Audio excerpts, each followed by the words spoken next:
Yes.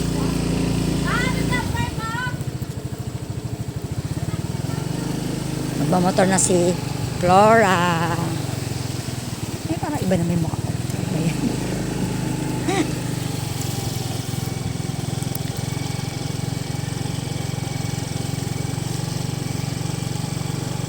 Dahan tayo sa mga lubak-lubak ha.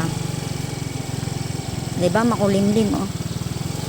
Sabi ko, Lord, pamaya na kami pagpaulan. Wala kayong payong, be. Ayun.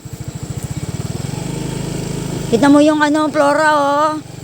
Yung kulimlim oh. Mamaya babagsak yan pag nakauwi na tayo. Promise. Ilang beses ko na napatunayan ng Panginoon na yung kanyang yung tinig natin na prayer. Talagang dinidinig niya. Hindi tayo mababasa ng ulan. Eh, si asawa ko, nagpapatotoo lagi. Ay, sumabusog na tayo sa oras.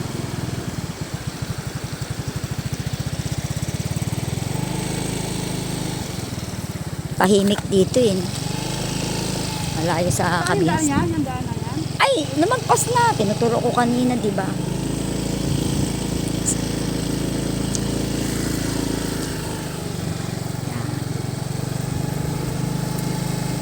Okay na po ang daan, diba? Oh. Pero ang dami ng lalakad, layo eh. Ay, di maganda. Aboitis nga. Super Perry. Hindi kasi may ano dun eh. May business dito, diba?